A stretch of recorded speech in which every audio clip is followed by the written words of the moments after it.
Attention crew, this is your Captain Caliban speaking. This is a supplemental episode of Enterprising Individuals, where we bring you news and tidbits from the world of Trek, also interviews with special guests, and a few little surprises along the way. How are you?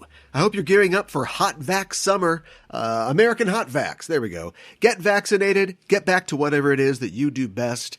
I'm the best there is at what I do, and what I do is find increasingly esoteric subjects to cram Star Trek into. And I think I've got a doozy for you this week. I was listening to one of my favorite podcasts, Ironweeds, which is hosted by three people from the city of Troy, New York, and it's ostensibly about local and state politics and issues germane to the Troy area. But in practice, it really ends up being an examination of culture, politics, and governance that applies to any community, large or small. And as I've been listening, I started to think about towns and cities and colonies and planets in Star Trek. Do you ever think about how we never actually see a colony or a community in Trek that is running well, that hasn't been taken over by an insane computer or hasn't been pacified by trippy spores? We barely ever see Earth at all, or any kind of Federation community that is operating as intended. And it made me wonder, how do you do that? How do you run a Federation community, be it city, colony, or starship? How do you start a city in the Federation? Can Space Jebediah Springfield just plant a flag on the moon and declare a town? And who do you go to get Springfield's monument removed from the town square when it's revealed how problematic he was? Those are the questions that I brought to Dr. David A. Banks. The Star Trek ones, not the Simpsons stuff. David is one of the hosts of Ironweeds, and he's a former guest on this show. He's also an assistant professor of geography and planning at the University at Albany, SUNY. I wanted to see if he could help me get a better idea of how municipal government might operate in the future of Star Trek. Parks and Federation, if you will. I always enjoy talking with David, and I hope you enjoy our chat on this subject. If you like what you hear on the show today, I certainly recommend that you listen to Ironweeds. You can do that at ironweeds.podbean.com. We'll be back next week with a brand new episode. I don't know who Al Gore is, and at this point, I'm too afraid to ask. And with that, let's get underway. Back on the show today is Dr. David A. Banks. David is a writer and researcher and is currently visiting assistant professor in the Department of Geography and Planning at University at Albany, SUNY. He's also the director of the Globalization Studies program there, and he's a delegate to the Troy Area Labor Council, which is dedicated to representing the interests of working people at the state and local level. David, welcome back to the show. Hey, Aaron. Thanks for having me. You always do the most generous introductions. I try to fit everything in there that I can. Yeah. Well, I want to get your qualifications in there because of the thing that we're talking about today, but it's great to have you back on the show. We last spoke in early 2020 when the COVID-19 pandemic was just ramping up, and now it's early 2021, and some people have gotten the vaccine, but we've got a long way to go as far as that goes, with 50 states plus territories, federal agencies, and Palau, Micronesia, and the Marshall Islands are on that list too.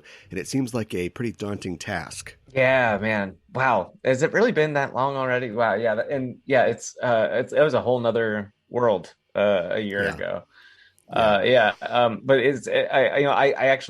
I'm fully vaccinated because I teach in person, and sure. There's some signs of optimism, I think, with some of the vaccine rollout, but unsurprisingly, unfortunately, right, as you kind of said, it's uneven in a lot of places, in all the sadly predictable ways. And applying, government services is always a struggle, but you're working at the federal level and then bringing it down to, 50 individual states, which have their own ways of getting these things out. And so, logistically, I think, we need to be patient. Obviously, it's important to get this to people. And I think over 40 million people have already received at least one dose of the vaccine. But, we're at about 1.4, 1.5 million a day. Yeah. So it's the hopeful future is that everybody gets it. I think I saw a projection that said at the current rate of inoculation, we should reach 90% vaccination by this time next year. So if people are looking for a definite light that isn't just a hallucination at the end of the tunnel, maybe that's what we should be looking for. Yeah, I saw something similar. Yeah. It'd be great to see other people again, to get back and do the kind of things that we're used to doing, I go to a lot of conventions for nerd stuff, and I know that you do a lot of conventions in your work, and so having that just removed from our lives for 2 years has been kind of a weird feeling. Yeah, it really has been. Well, you've got a podcast called Ironweeds, which I really enjoy, and Oh, it's a thank you. podcast about politics and leftism and the very specific municipal issues of Troy, New York. Sometimes, but the issues that you talk about in the show generally apply to any city or conurbation. Yeah, we try to. He's like, so many places are a microcosm of everywhere else. Like we just Mm-hmm. gotta live in this like fractal society where, the bizarre local politics of Troy end up sounding a lot like the bizarre local politics of wherever you live. Yeah. Yeah, so we're we do that beat, and it's largely also like the Rust Belt kind of stuff. So like what it's like to live in post-industrial America, and it's been a lot of fun. It's cool to hear that you listen. I appreciate that. It's a weird, it's a weird situation that we find ourselves in. And you mentioned like, post-industrialization and just the relationship of citizens to their government, something that's been thrown into stark relief with everything that's been going on, riots and protests, in 2020, and people looking at and thinking about differently about how they're governed. And I think that we talk about how people just don't want to think about it, and they want to quote get back to brunch, unquote. And I don't know if things are going to turn around. I think that people need to be more active, in government, and they need to think about it more. But that just seems to be, that's part of success, right? That's part of prosperity is not thinking about that or just letting somebody else do that. Yeah, absolutely. There's like this chicken and egg problem where it's like we need Yeah. more not only participation but like effective means of like collecting that participation and doing something with it, because otherwise, Yeah. People just get, people tune it out. He's like, yeah, I'll participate, and then nothing happens again, so Yeah. like but if you can't get the participation until you get effective institutions, and effective institutions don't quite form together until you get good participation. And so, yeah, it's hard to prime the pump on civil society. It's really hard.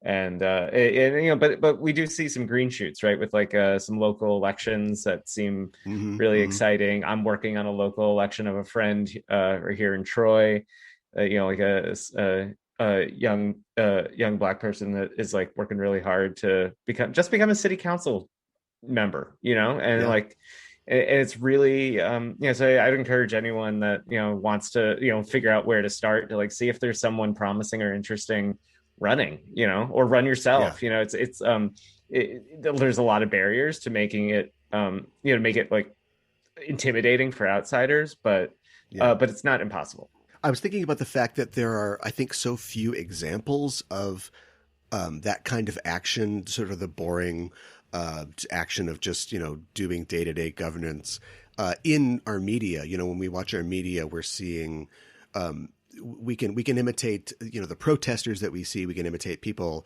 acting out against the society, but there's so few. Like in Star Trek, for instance, we see none of the inner workings of this fabulous federation that has presented this utopia. We have no idea how it works at all. We know when it goes wrong. We know when somebody tries to, do a military coup or something like that, and then they have to deal with what's going on there. But there isn't any real imitative sense of like, oh, just a drama about steering the ship of state, and how we can emulate that in our lives. Yeah, and I even in like the prequel sort of stuff with like the first couple seasons of Discovery and in Enterprise, which if you follow me on Twitter, you'll see every once in a while I'll be like, oops, I'm watching Enterprise again, don't know why. Yeah. There's a man that those 4 seasons, that's something else. But anyway, but yeah, in those prequels, where you'd expect to find like the beginnings of a federation, right? Like and learning about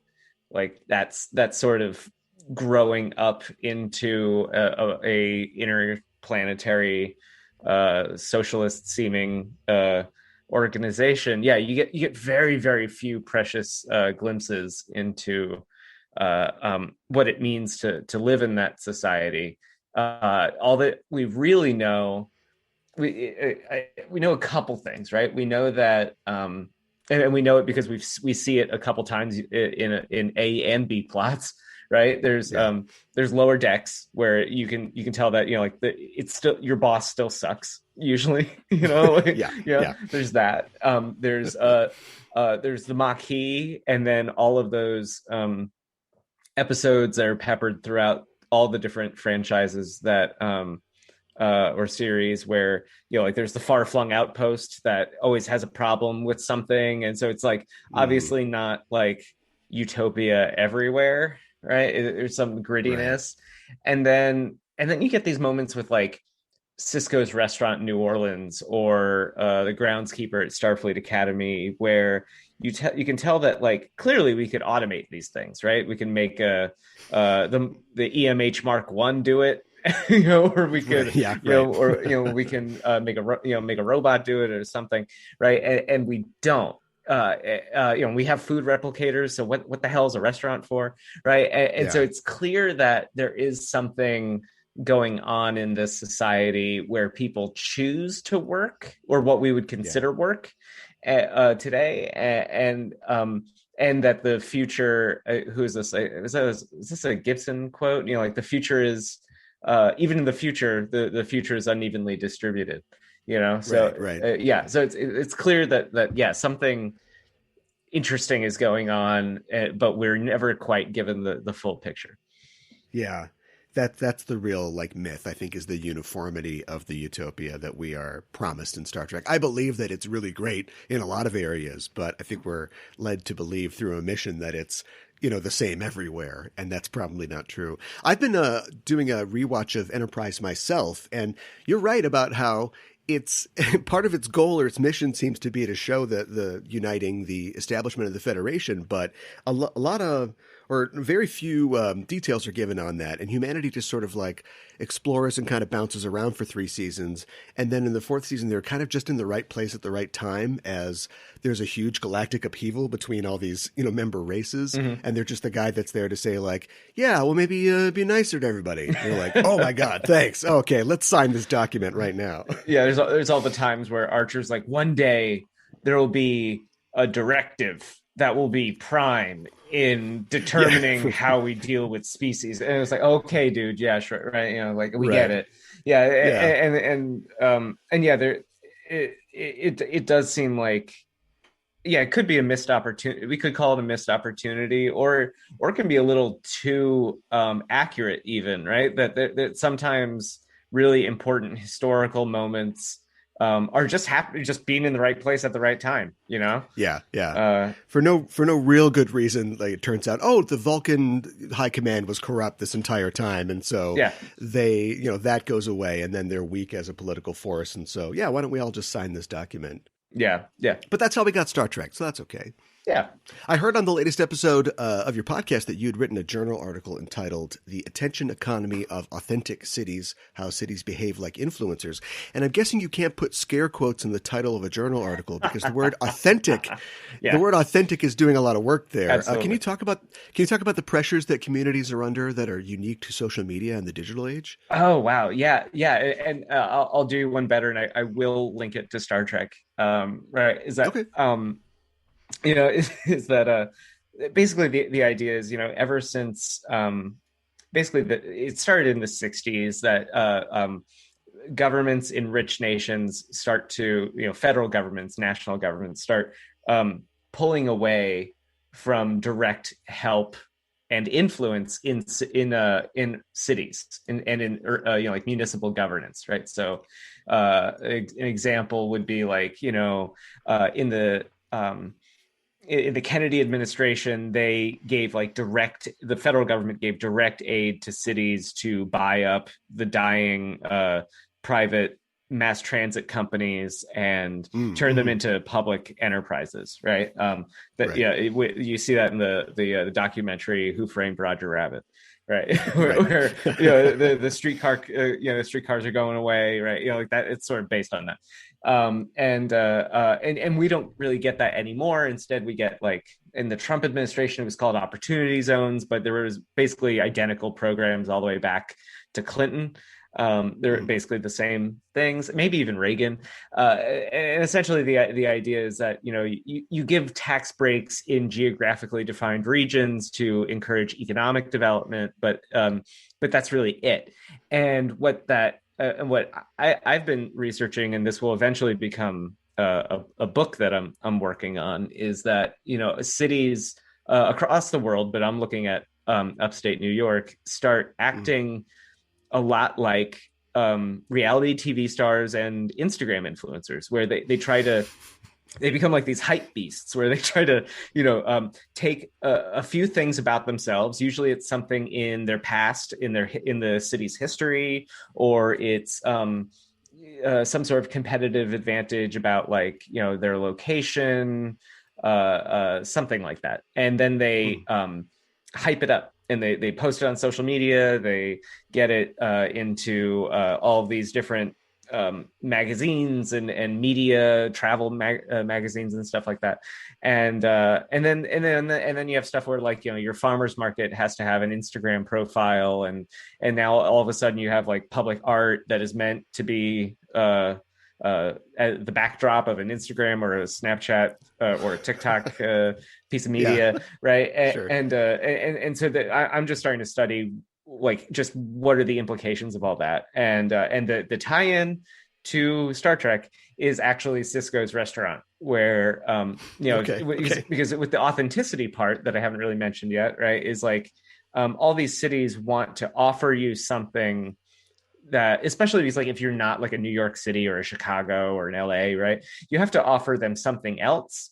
And so what you can do is offer authenticity, because just if New York City is the Gucci brand, right? Something really high-end, well-known brand name, right? Your Troy or some other small city can be the really cool, funky thrift store find. It's just that thing that you found that's wow, you're you don't follow trends. You just think your own way and find stuff that's cool, not just what everyone else is doing.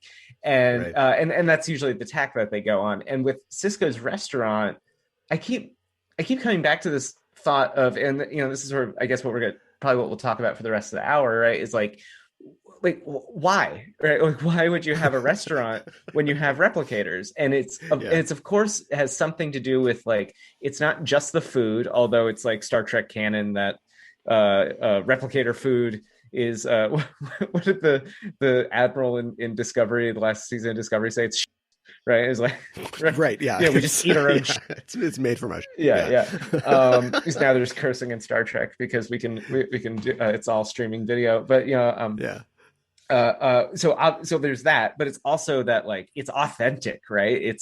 Here's a long-standing tradition of going to a restaurant in the French Quarter and having jambalaya, right? And so it's that exact same move that cities do a lot of the time when you go into a bar and it's themed like a hardware store or something. It's why?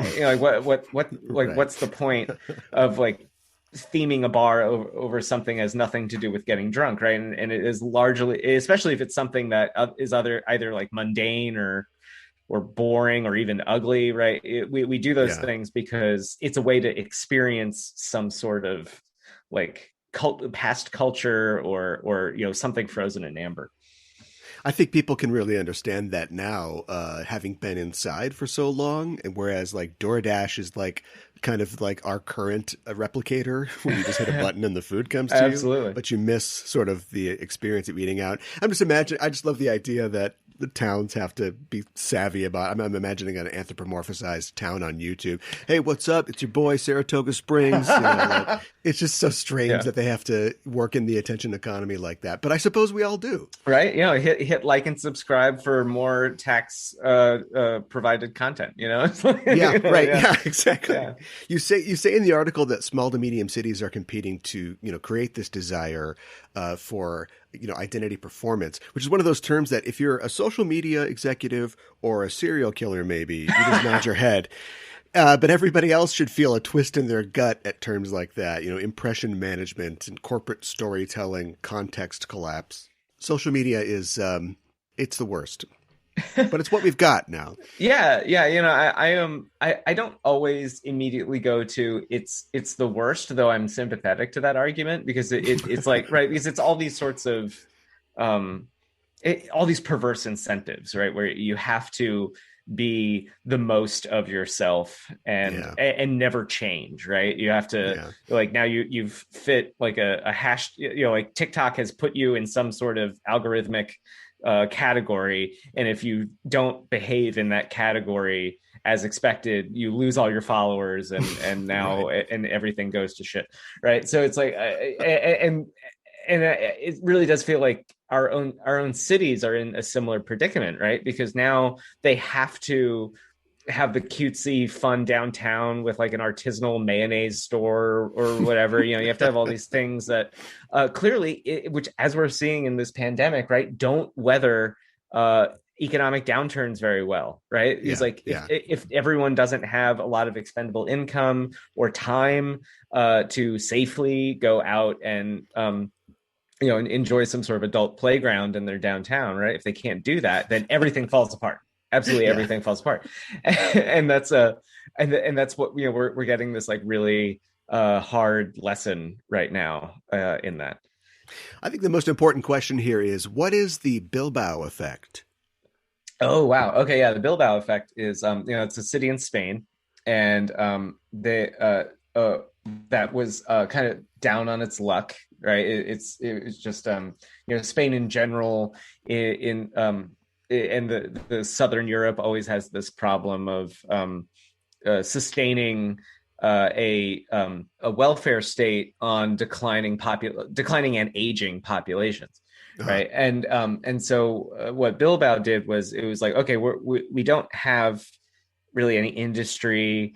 People are leaving. We don't really like, there's no competitive advantage here. There's like, you have to come to us for some things, but we could hire a very well-known architect and have him build like a world-renowned performing arts center in this like beautiful building, and then like all of a sudden people just have to come to us to admire the building and go see a performance or something.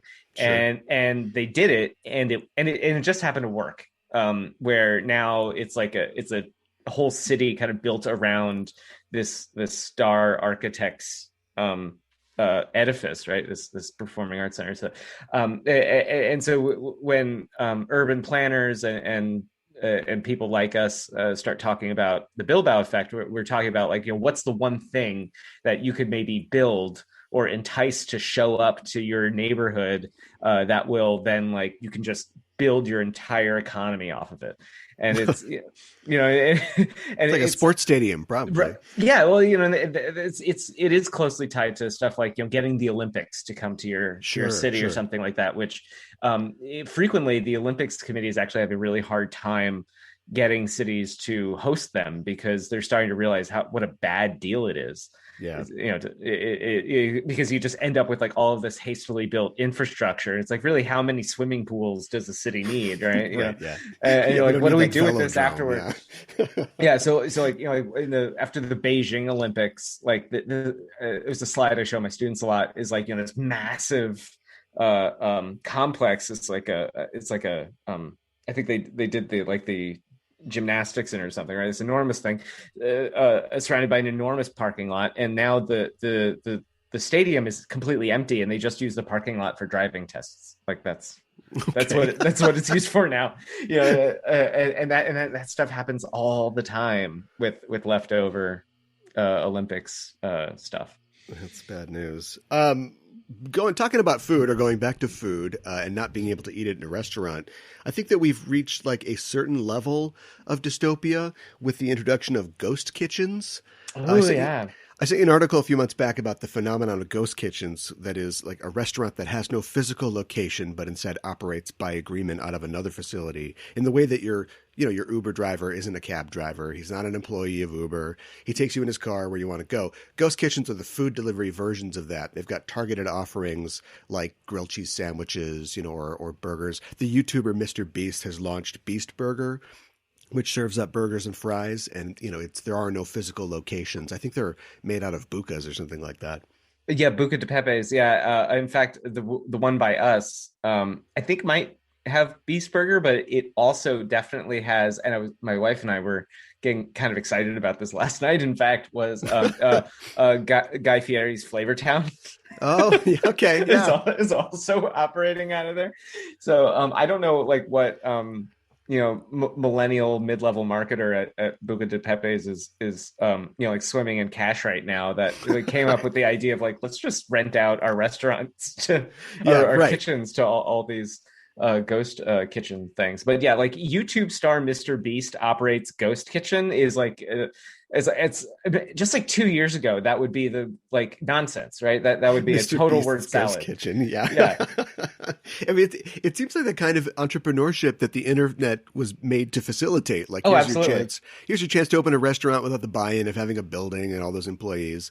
But just from a practical standpoint, having something made and delivered by a concentric assembly of contractors means the responsibility of delivering something desirable or even edible gets smaller and smaller. Like in the same way that your DoorDash guy feels no remorse just throwing the bag at your front stoop as he drives by, that now extends to like the people making the food as well. Oh yeah, 100%. All the reviews I see about these places are just terrible. Yeah. Oh yeah, it's all awful. It's just like it was cold and like I didn't even order this and like someone wrote a mean note to me. Like, no, I don't think so. No, Right, mostly I feel bad for like all the people that have to work that job, right? Like I'm here comfortable in a warm house, and tomorrow I'll go lecture to my students, right? It's like I have a much nicer time than anyone that works in any of those jobs, but like it sucks for everyone, right? The only person, the only person who feels like this is an improvement, I think, is like the one person at the top that owns all of it. Oh, definitely, yeah. Mr. Beast is doing fine. Yeah. Is the gig economy just like a transitional form to drones and robots? Do you think? Oh, whoa! All right. Yeah, that's a good question. At least in terms of delivery, I suppose. Sure. Yeah. So there's a couple things. Like one, I am of the opinion that like self-driving cars will never really happen the way that they're said to happen, right? Where like we'll just replace driving your car with this like hailed thing that shows up Westworld. Yeah, right. Yeah. And this really is an answer to your question, trust me, is that like I think it's telling that like self-driving, you look at the headlines in like Wired magazine or something, and it's like self-driving cars 2 years away, says analyst, and it says that like for 10 years it's been 2 years away, right? And I think often we mistake a technical problem, right, like teaching a car with a series of sensors to drive, right? We confuse that with a much more diverse problem of not only technology but also law and social dynamics and urban planning and weather, a bunch of stuff like that. Yeah. Where I think what the actual invention that will allow autonomous vehicles to have any sort of high adoption rate, which would include maybe like the automating of getting your Taco Bell without human interaction, right? Would be if we not only made the cars drive themselves, but they also have to have like dedicated roadways that are locked off from everything else, and you'd also have to have this legal regime that made it your fault if you get hit by an autonomous car, right? Right. Which is what we did at the beginning for the regular cars, right? Is like we had to the GM and all these car companies lobbied very hard to make it your fault if you get hit by their vehicles, right? So it's right. So we'll just do that again, and it's like all this stuff that you have to build up to figure out, like how to make a world that is compatible with the autonomous vehicle, not necessarily the other way around. Right. I wonder about, you see in Star Trek all the time, as a function of just doing something cool in the episode, but like they run into an alien race that doesn't have like transporters or replicators, but they have a very specific technology, like they can communicate 70 years of a man's life to you in a couple seconds, but they can't get off their planet. Right. And I wonder like what, if we don't become the Federation or people on Star Trek, like what humanity's like superpower, what do we have to add technologically to the universe is. And right now it seems like it's like the predictive algorithm, like the process of data mining and using that to something. And when the Vulcans show up, like the only thing that we'll have to offer is we can tell them what Hogwarts house they're in. And that's pretty much all we can do. No, yeah, I imagine them showing up and it's like, Captain, how do they know that I want a burger right now? They're just like everyone, just all of a sudden, like these pop-up ads show up in front of everyone. They're like, why do they know my deepest desires? And it's just like horrifying, and they just end up getting like really scared and leave. We're not going back to this planet. Yeah. Well, from that vision of our world being seduced by ease, let's seamlessly transition into the world of the 24th century, where does anybody have a job? I don't know. I know that Cisco makes jambalaya, and that's all I know. I'd contacted you a while back about this idea that I had, and it was an idea that was prompted partly by listening to Ironweeds and hearing about you and your co-host's involvement in local politics, specifically Chris running for city council in Troy. And I got to thinking about Star Trek and how we never really see civilian life in the franchise. We're only following the military, Starfleet. And if we see the government, it's a really brief flash, and it just kind of looks like representative democracy, business as usual. But nobody ever votes, and you don't hear about senators or city councils or anything like that.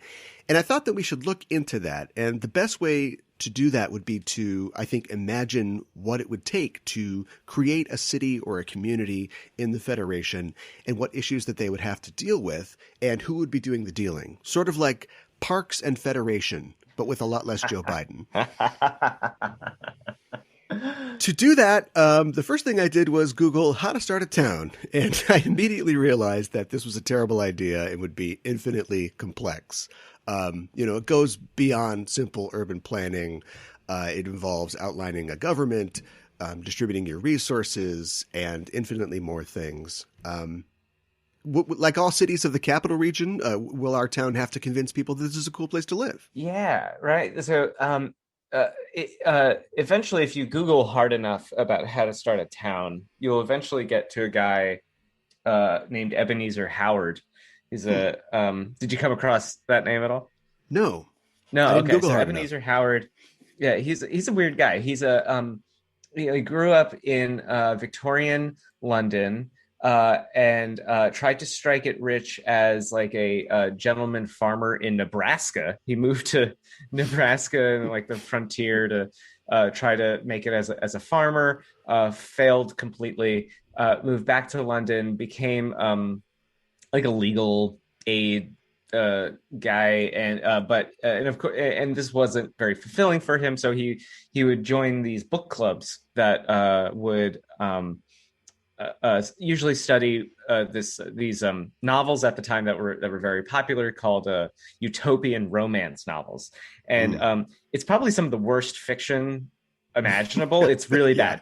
It's these things where it's like, and the book that really inspired him was Looking Backwards, I think it was called, and it's a book about a guy that like wakes up in the year 2000, right? A lot of that, and sees all of these wonderful, and basically the whole book is people walking him around, and they're like, let's go to the clothing shop, and he goes to the clothing shop, and it's just like one outfit in the building, and he's like, how does this work? And then it's just like 5 pages of like how the whole clothing shop works and stuff, right? Which actually, it does sound a lot like Amazon Prime, right? Where it's like there's no inventory, it gets shipped instantly.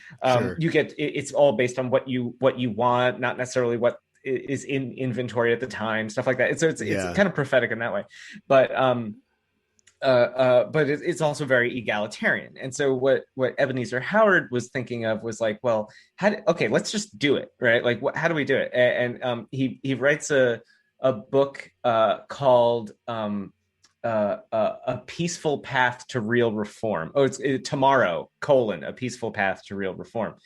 And it's a really thin book. It doesn't sell very well until he starts trying to like build his own town and convince like local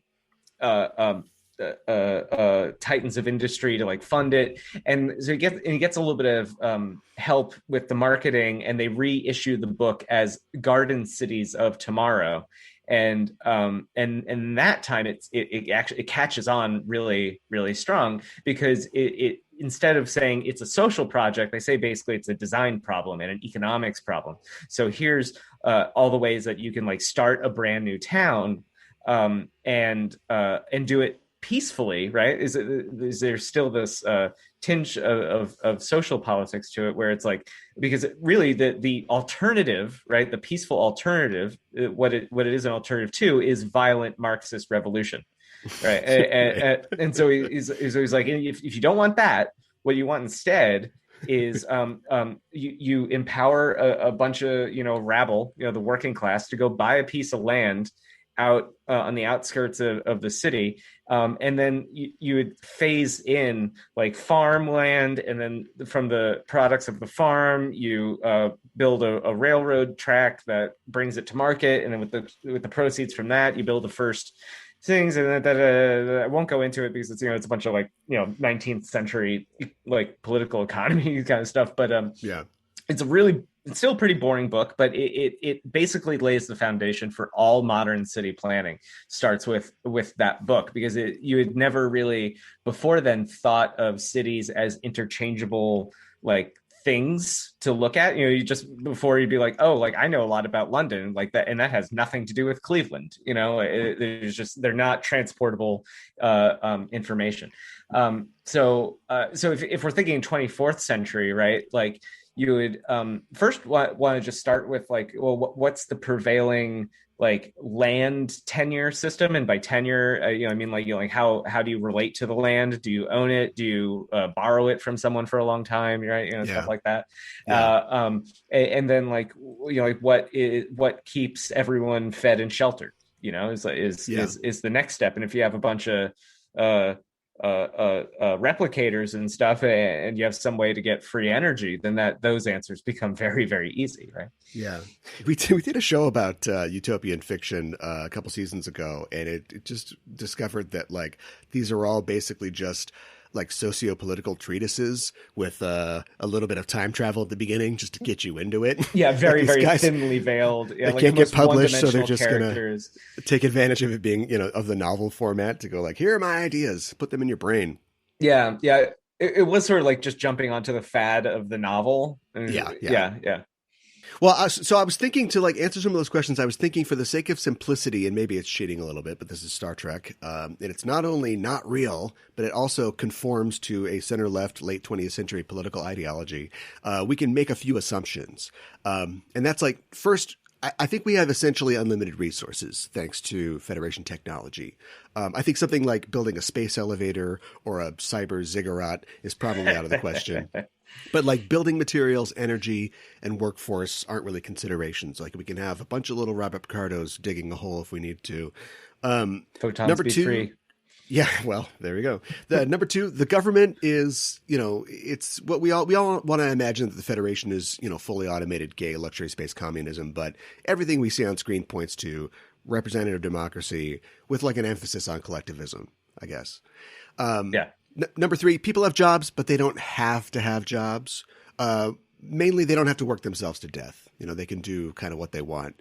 And number four, I'm guessing cars are not really much of a thing. Mm-hmm. And other than that, I mean, if there's anything you want to add to that, we can do that. But no, that I think that sounds like pretty much the basic building blocks. I think like in almost every episode where there is like a small colony or village that you visit, there's always a botanist for some reason. So add botanist in there too. Like there. Okay.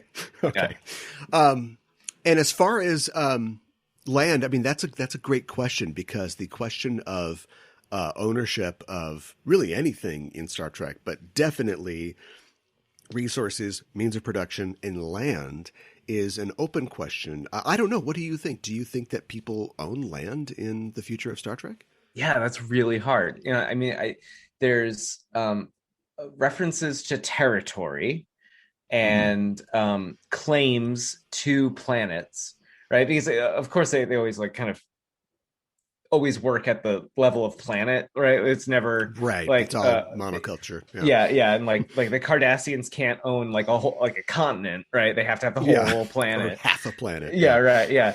So it seems like there's at least property, which is kind of different from owning something, right? It's like right. With property, it can be like, well, I use this thing regularly. It's not that I just sort of like own it and gain rents from it just by virtue of having some sort of legally defined relationship to it that like I can call a number and the police will show up and shoot you if you try to take Presumably it. Presumably that it doesn't exist. You're right. Yeah, like that sort of thing doesn't exist, right? So you'd imagine that it's largely some sort of you get to a point where these sorts of questions just kind of don't matter, right? It's just like and if there is any dispute over like where you put your dilithium mine or something, that's arbitrated in some way. And with the representative democracy thing, I mean, like on the one hand, you could argue like that's boring to depict on television, but on the other hand, it's like, gosh, like how many people like just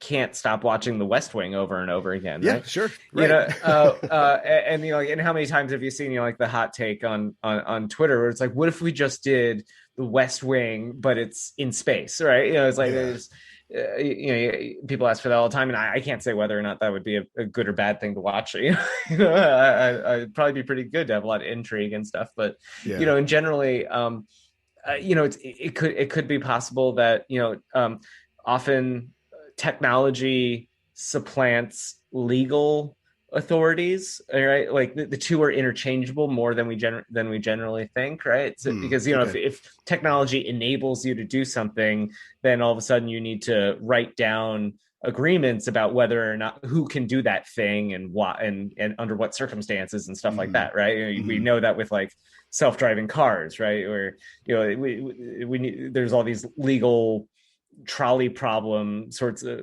philosophy issues of like well, should the autonomous car kill an old person or a baby, like stupid stuff like that. That was actually something in MIT technology review, I think, was something like that. It was like, what would be better? It's like, oh, okay, cool, this is the best we can do is decide does the Tesla kill a baby or an old person. Great. Right. So but that does point to like a kind of problem that you will always have with like creating a village or a town in a Star Trek like universe is you will have to decide like, if the shuttlecraft crashes, who's at fault, stuff like that, or if you assume that like some civilization like the Federation like established the colony, what are the conditions under which like that initial giving of energy, land, people, whatever, like does that get paid back at all? Like is there, because at the end of the day, especially as we've seen with this last season of Discovery, right, access to resources does to a large degree determine how high-minded the Federation can be. Right. So we do see that underneath like this representative democracy, egalitarianism is like the dilithium must flow. That's crucial. Sure. Right. And also they sidestep the question of governance when the admiral guy just says, "I've been authorized by the Federation president," which you haven't seen on screen, to debate with this other representative of their government and make all the decisions. Yeah, I'm waiting for the other shoe to drop on that. Like in the 4th season where we find out that like they're all like locked in a basement or something. Yeah, like they just happen to show up in the middle of a military coup. Like the Discovery happened to show up in the middle of a coup, and he's like, no, this is all cool. This is exactly how things are supposed to happen, guys. Right. You guys didn't do this? Yeah. I was thinking about where that town would be and why we're suddenly just creating a new community that's not related to something specific. The answer would probably be that it's a colony. It's on another planet. But that might interfere with our rule of access to ample resources. And I started thinking about, remember when Picard was recovering from being assimilated and he goes and he stays on his family's vineyard? I watched that one recently. Yeah. An old friend of his invites him to join the New Atlantis Project. Yes. This dubious idea where they're going to raise a part of the Atlantic seafloor. Well, let's say that, by the time of Star Trek Picard, this has already happened and it's ready for inhabitants. So we've got terraformed virgin territory. It's like the Palm Islands in Dubai, right? Only hopefully not constructed by slave labor. Although we don't know what the Federation does with its prisoners or with its Robert Picardos. Yeah, I'm telling you, it's the EMH Mark Ones. They're the slaves that they're building the ziggurats. The Federation. Yeah, for sure. But like who gets to live on New Atlantis, right? Right. Yeah. And how are they distributed as a population? I thought a lot about size because, we're not limited by resources, but, eventually people get on top of each other no matter how many hoverboards they have. And I looked at the average size of a city in America. And there are 16,410 cities with a population of 10,000 people or smaller out of around 19,500 cities total in the U.S., according to a 2019 survey. So the average American far and away lives in a quote unquote small town. Mm-hmm. So let's shoot for around 10,000. Yeah. So how would that start? Well, first you would have to, the thing is most cities that exist today exist for a specific reason, right? Where I live in Troy, it exists because we sit at the confluence of the Mohawk and Hudson rivers, and it's basically the furthest north you can go up the Hudson in a seafaring ship before you start hitting waterfalls and stuff. And so that's why the Erie Canal started here and goes out to the Great Lakes, right? And so you have to have a point where you take the cargo off the seafaring ship and put it on something that can go up and down the canal, right? Mm-hmm. And it was because that's very labor intensive, and you also need a bank and insurance companies for all that sort of stuff, right? So that's why Troy exists, right? And that's usually the case for most cities, unless you're Salt Lake City and you just get some religious weirdo just decides to right here. yeah. It's God told me to do it here, which actually started up here in upstate New York, and he went all the way to Salt Lake City. But so for the New Atlantis Project, it would have to be something we need a new center for botany, right? Have some sort of new center or employment facility, where new science and philosophy and whatnot happens, right? And we could also imagine, retirement communities, someplace quiet. If everything else is loud, and we've met all human needs in an egalitarian fashion, right? You would start building places based on recreation, desire, new Ryza. Sure. You could a quarter of the continent's devoted to Burning Man. I don't know. You can kind of do whatever you want. But I think it's it's usually specialization related somehow to the geography of the region, something that it's naturally suited to in some way.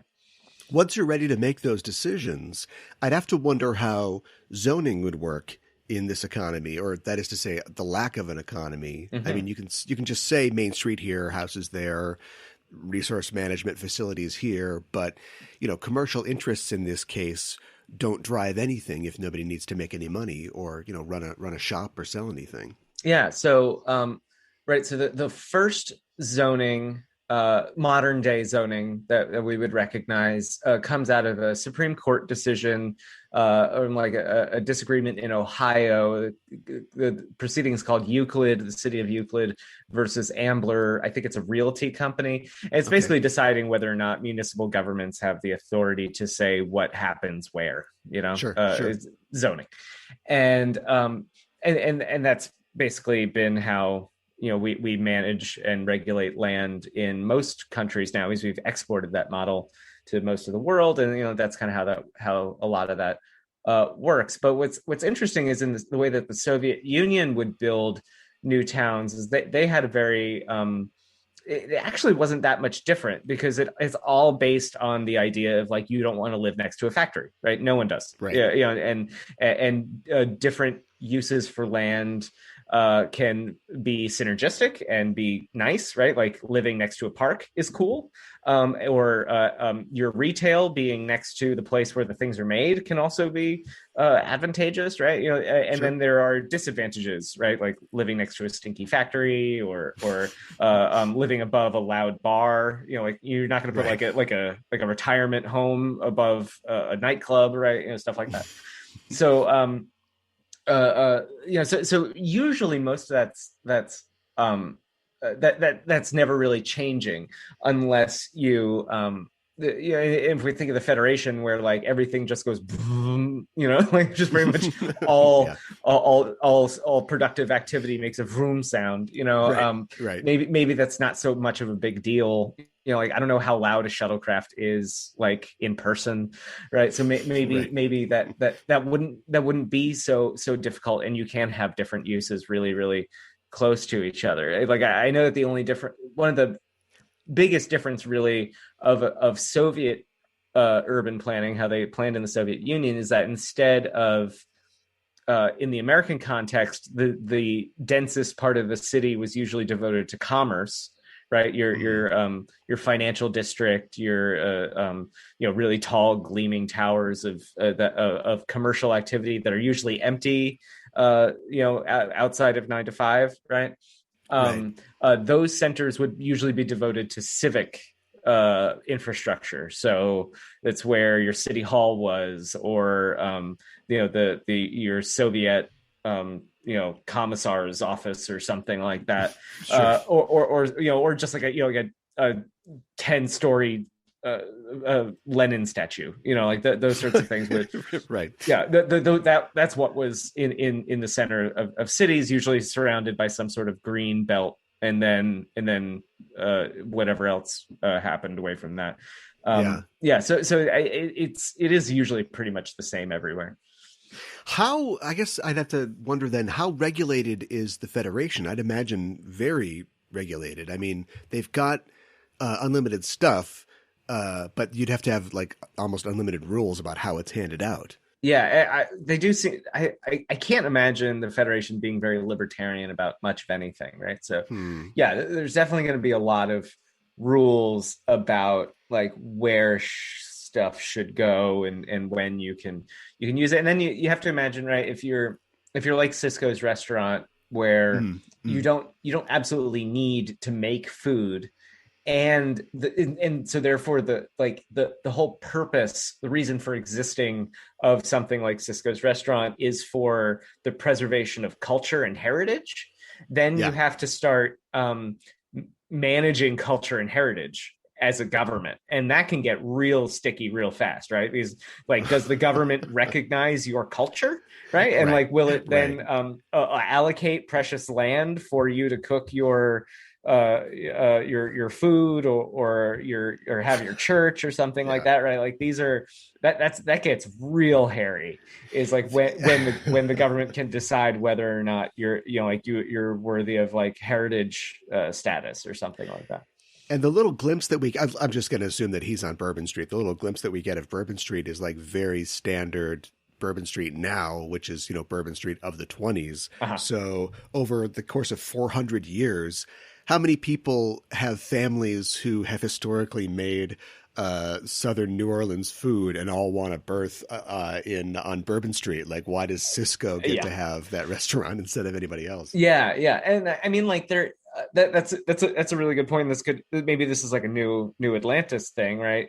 Sure. I mean, like I live in New York, right? And New Orleans, like you could do the Futurama joke, right? Like New York, it's like you can say like, well, obviously this isn't New Orleans on like New Orleans on New Atlantis, right? But you can say like, well, this is a new kind of French Quarter. This is this postmodern mix of Bayou and Miami, kind of Caribbean something or other, and just put that, and just put that. I mean, like, why not, right?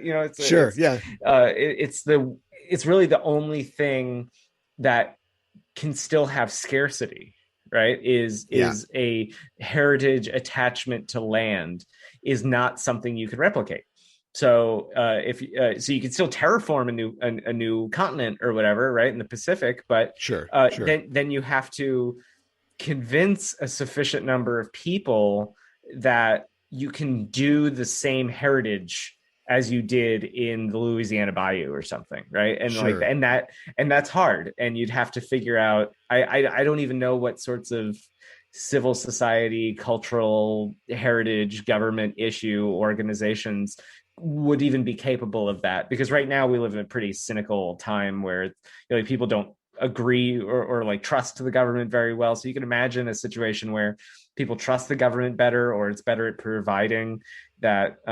You would say, oh, okay, cool, the government's going to open up new land so that more people can have like a Bourbon Street restaurant, but it's New Orleans, and you just like walk into a transporter and you just like Bourbon Street never ends, and it just goes directly into this New Orleans on the other side of the planet. Yeah, that would be crazy. I'd like to believe that like the utopian future means that everybody is ready for their turn at the plow when it comes, or whatever it takes to keep the system going. But realistically, some people are going to want to be left alone. I imagine that there'd be like a certain class of like recluse types in the Federation. Sure. Like diet libertarians who get their hands on a replicator, and they're like, the Federation Council's not going to tell me what to do. And they live in the woods, with their maker. We see something like that with Raffi in Star Trek Picard, where for personal reasons, she's just living alone in the desert, like on her own. Yeah. She's just vaping out in an RV in the desert. Right. Yeah. It's really cool. Like, I appreciate the vapor representation in Picard. Yeah. It's, I mean, like that would no doubt happen, that you'd have people who, even born at the heart of this federation, like want nothing to do with a highly communitarian society. Of course that would happen, and that could be the reason for the existence of new colonies on completely different planets. It can be a fight over existing land, existing places. Yeah, like all of these. Like there's also no telling, like, I don't remember any time where they say how many people live on planet Earth. It's probably more than there are now, but maybe a lot of it's very compact. But it could also, there's also, in the same way that cities, like there was a flight from cities in the last quarter of the 20th century. Like there's no reason to believe that, like, people wouldn't just get up and leave planet Earth and go, live on Mars or something, certainly. Right? Yeah, and now you have a bunch of open land where you can, be left alone, do your Ted Kaczynski thing in the Montana cabin or whatever. Yeah. I think it's hard for just your regular rank and file audience to wrap their heads around the idea of a human diaspora. You could have Earthlings living anywhere really in the galaxy. And the only time that we really see him is like when it's, like you said before, a colony that's in trouble, there's spores or something like that. And the Enterprise has to visit it. But yeah, you could definitely just Earth 1, 2, 3, 4, 5, wherever. All right. Yeah. Most towns, or at least a lot of urban infrastructure is built around, public thoroughfares, arterial roads, and things like that. Without roads, if we don't need them at all, because we've got hovering shuttles, that would definitely change, I think, what we think of as your typical city structure. Yeah, this is the thing that really messes me up as someone who teaches a course called Urban Design in Public Space. Is like not even a shuttlecraft, right? But a transporter. Like, how do you design around transporters?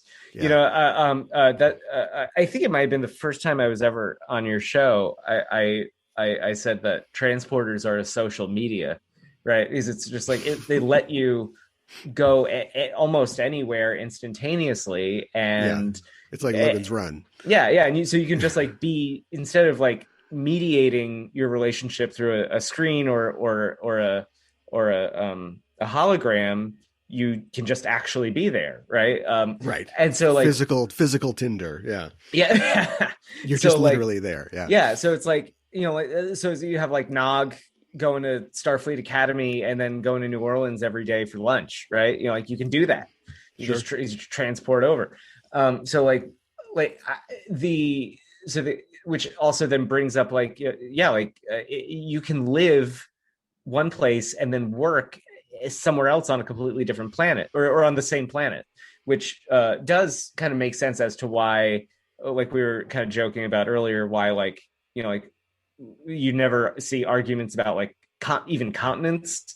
It's always planet is sort of the atomic unit of like territory in Star Trek, and that's Yep. probably why, right? Yeah. And this is how, like I was saying earlier, how like technology and legality like are often interchangeable. Is like territorial disputes will of course be connected to the effective range of transporters of transportation technology, right?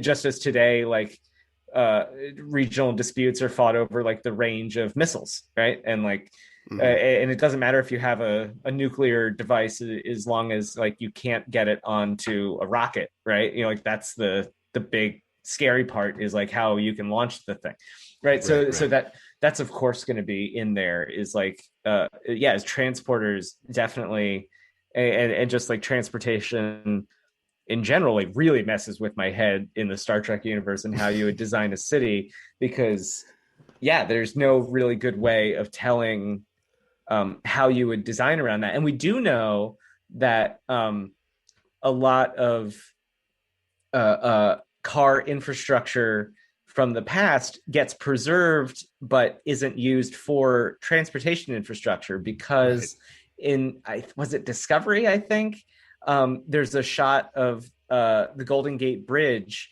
and the bridge is not a roadway, it's all solar panels. I don't remember where I saw that, but I think it was in one of the new treks. And like, so that tells you right there that we're not designing with roads in mind. It's all flying and atoms transporting all over the place. So like but we're still in some way connected through heritage or whatever of like stuff like the Golden Gate Bridge, even though theoretically we don't even need it anymore. Just not having to like plan and build parking alone is like a total game changer. Although, to be fair, with all the gentrification that's going on in my area, they're not worrying about parking. There's no parking to be had for all these people that are supposed to move into these condos. It's like it seems like in this kind of economy or in this kind of world, like the actual physical location, like land is like the only real scarce resource. And it makes me wonder why we don't see more habitats on Star Trek. We don't see more space stations, or I don't know, ring worlds or something like that. You think with the Federation, with its resources, could just start making planets and just making environments to solve the problem of the scarcity of land or location. Yeah, and it's also like, with the exception of like Mayweather, right? Who's like a what do they call him? Like a space boomer? Boomers, yeah. Like that was like the only time where you really talk about like what it means to like be a generation of people that like aren't connected to a planet, right? That like live life. And then meanwhile, there's a preschool on the Enterprise D, so that's just that's obviated completely. Yeah. Right. Yeah. So I mean, clearly, like it just becomes like no big deal that you live most of your life on a starship, because the starships get more comfortable and it's more likely that it will happen. But there's never really like if you think about it, like how many things would change about how you live if it was always on starships, right? Like the concept of a day or a year, right? All your time sort of stuff is messed up. The idea of like what like nationality is obviously not going to be a thing. You're just like a member of the Federation, but it's like, what happens if that ship gets decommissioned? That's like not just your home disappearing. Like that's like your entire neighborhood. I don't know. It's just like, it's wild that you would like just never be able to come back to like the place that you grew up in completely, right? Obviously that happens to some people and it's really sad, but like I feel like there's something a lot like even bigger happening uh, with that on the Yeah, ship. Yeah. you would have to form and let go of bonds, I think, very fluidly. And maybe, that sort of the people that you do want to associate yourself with, be in a collective or a group with, would shift to whatever version of communication or social media they have, where, you are keeping in touch with somebody. But yeah, the people around you would change week to week or month to month, just depending on assignment. If you're patrolling the Briar Patch in the Enterprise, one week, and then you get reassigned to like a deep space mission, yeah, it's completely, totally different neighborhood, like you said. Yeah. There's a lot of logistical problems that can probably be solved with technobabble or something. Let's move on to the idea of governance and what the government of a Federation town would look like. And I think in this case, I was thinking about the things that you need to start a town, which is generally it depends, from place to place, but a signed petition, a proposed form of government. And a lot of times you need a charter that's granted by the state legislature. But in this case, that wouldn't exist. Like, are there states in future America? Yeah, that's good. That's a good question. There's right, but I think you're right that the basic ingredients in like any sort of conceivable society would be some sort of organization and a document, right? Like that, we just get as broad as possible, right? A document that outlines the organization mostly and says like where this social, legal entity, political entity exists, right, in time and space. And and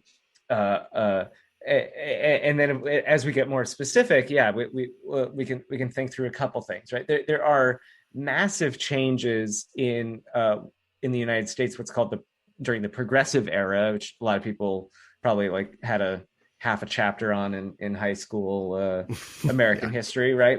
But like what is usually glossed is the idea that like a lot of local government was radically changed in that time, where you would essentially replace elected political figures that would like run with a party to like these very weak nonpartisan, like you didn't need to affiliate with a party, like councils that weren't empowered to do a lot.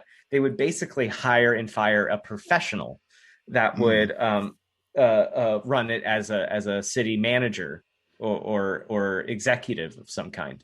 And this was and the idea of professionalizing this kind of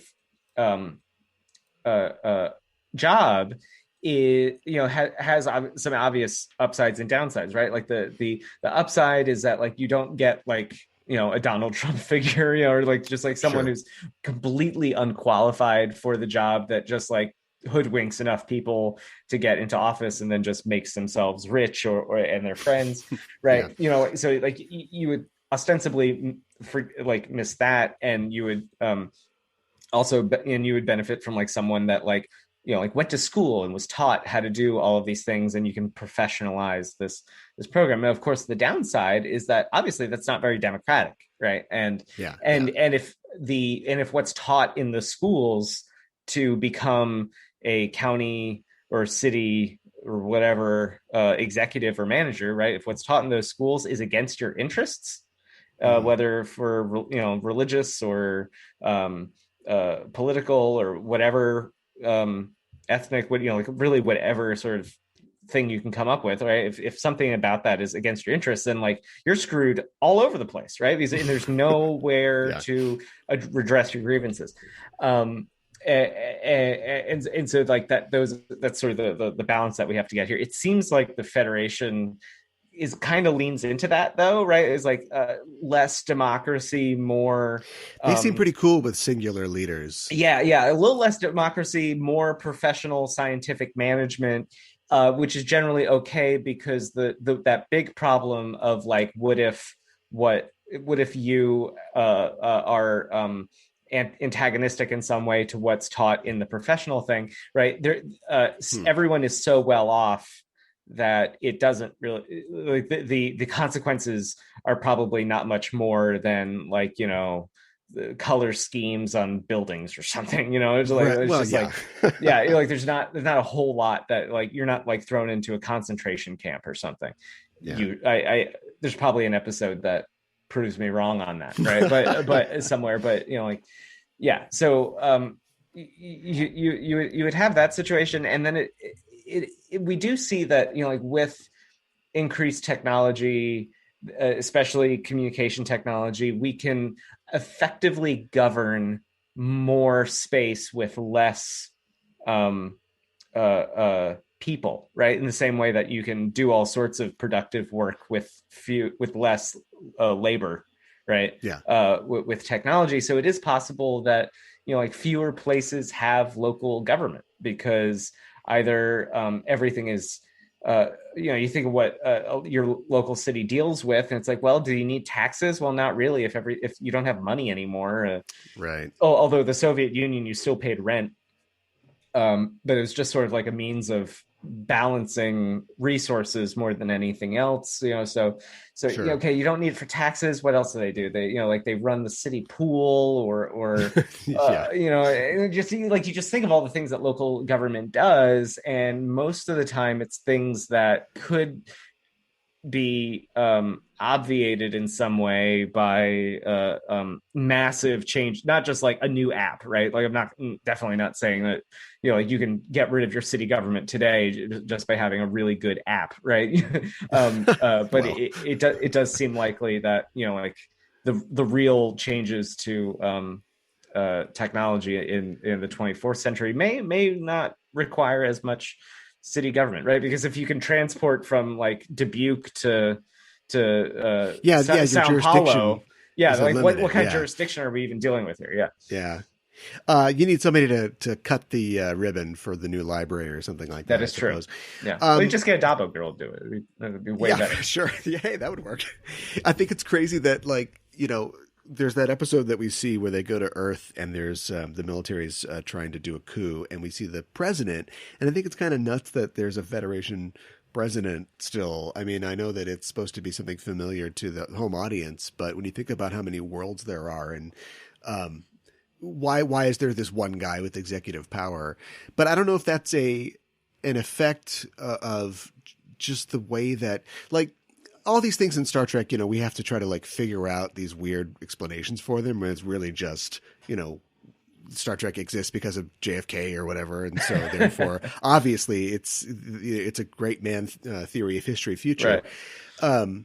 But, like, I wonder in their world, like, just people like Zefram Cochrane, who created the warp drive, which is credited with, like, pulling them out of the detritus of World War III. Like, if they just keep this idea of, oh no, we definitely need, like, this singular leader. There's no way that just a representative town meeting could solve all these problems. And in that case, I think there would definitely have to be, like, a mayor position. Although it might just, his duties might be limited to cutting the ribbon, like I mentioned. Yeah, you would also have to think, like, it just popped into my head, is like, because I was thinking, like, well, yeah, like, there's probably, like, some sort of humans generally kind of like figureheads, and appreciate just, like, the ability to attach emotional energy to, like, something specific. But, like, do Andorians do that, right? Or Vulcans, right? So Right. which leads me to think, like, I wonder if maybe, like, maybe there are elections and we just don't see them, and, like, those elections not only pick a person, but they pick a whole, like, plug and play system of government at the top, right? Where, like, because maybe, like, Andorians who are, like, always, like, backstabby and don't trust anyone, like, maybe, like, they, like, when humans are in charge, it's a president, and then when the Andorians show up, it's a triumvirate, and then, like, the Vulcans have, like, a committee of scientists or whatever, and, like, just, whatever wins doesn't install a person, it installs an entire system. And it turns over every 4 years. Yeah, sure. That sounds completely unmanageable. Yeah, it does. But I love that idea. Yeah. Oh no, the Binars won, so it's just going to be like a bank of servers who's going to run us for 4 years. Yeah. It's that computer that, what was it, in lower decks is just a sign on it that says "Do not obey," right? Like, Yeah, right. Yeah. do not worship they just like take the sign off. Like, I guess I don't know. The computer won. There's nothing we can do. It's we did a recount and everything. We probably should try to wrap it up here. I've got one more comment or one more thing that I want to talk about, and it's probably a whole nother show. But how do you keep the peace in this city? Ooh, if we don't have property, we don't theoretically need police. I guess we could get robot dogs like you have in New York now. Oh God, yeah, yeah, right. I mean, like, we don't ever really see law enforcement in Star Trek all that much. I think there's some guys that pull McCoy out of the bar in Star Trek 3 when he's making trouble, and then Jim Kirk, as a boy, of course, in the 2009 film, drives his dad's car off the cliff, and then we see a swoop bike cop or whatever. Yeah, yeah, that's about it. Yeah, and then and you do get the sense that like any sort of security in public life is seen as very, very creepy and dangerous when Cisco comes back to Earth and they're under guard, and like there's like a security forces all over the place because they're expecting the Dominion to show up or something. I think it is, right? And everyone's like, oh my God, I can't believe there's a guy with a phaser at the end of my block. It's horrifying, and it's like, right. Yeah. So we definitely get a sense that at least at the heart of the Federation, where like Earth is a utopia, but like maybe SETI Alpha 5 isn't, right? Those are, it does seem like the need for any sort of reconciliation has got to be something that doesn't involve someone walking around with a weapon, which sounds great. I think it would have the easy answer that I'll give for the sake of time is that hopefully most of the time disagreements are so petty because people have so much that like, you just have like a small claims court that you go to for everything or something like that. And if if people get, and you can repair bodies so much better that if there's like a physical altercation, maybe you go to the penal colony in New Zealand that Tom Paris went to for a little while, and then and the other person's healed, no harm, no foul. Maybe you got to go to some classes or something. Some restorative justice. Got to bake him a nice cake. Yeah. Well, thanks so much for joining me for today. This is a fascinating topic. I know it's not exactly what most fans come to the franchise for, but I'm always down for making the future of Star Trek feel more real. This was so much fun. Thank you so much for doing this. Yeah, remind people where they can find you and Ironweeds online. Absolutely. So I have a whole dang website, davidabanks.org, where you find my writing and all the different projects I do, including this is the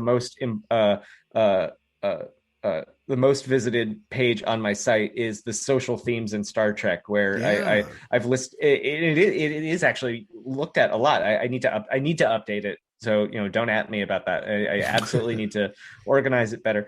And then, on Twitter, it's DA_Banks, BANKS. And Ironweeds is at Ironweeds Pod. That's Instagram and Twitter for that. And just, find me on there. And thank you, Aaron, so much. It's always a pleasure. Yeah. Thanks again. Yeah. Thank you. Oh, we forgot to name the town.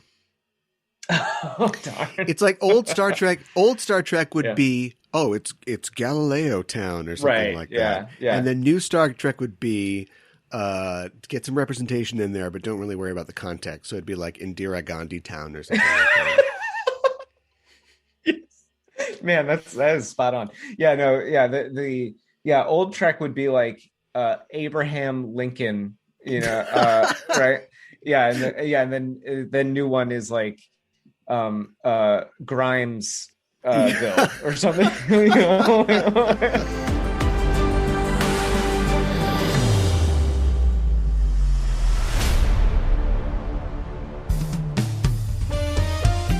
Backtracking is back for an all-new season. Hi, I'm Caliban. And I'm Gooey Fame. And we'd like to introduce you to Backtracking, the podcast that explores the real-world inspirations behind your favorite episodes of Star Trek. From historical events to classical literature to blockbuster films, we go where no pod has gone before to seek out the origins of classic Trek tales. Did you know, Gooey, that the TNG episode Too Short a Season was an allegory for the Iran-Contra affair? Yeah, only sweatier. Did you know that the Enterprise episode Regeneration was an homage to the John Carpenter film The Thing? Archer and T'Pol freezing to death over a bottle of whiskey would have been a controversial ending. As a dog lover, Archer would not like The Thing, I'm guessing. Oh my god, movie night is canceled. Join us every other Thursday for a journey back to the beginnings of the Trek universe. Backtracking is available wherever you get your podcasts. No, Porthos!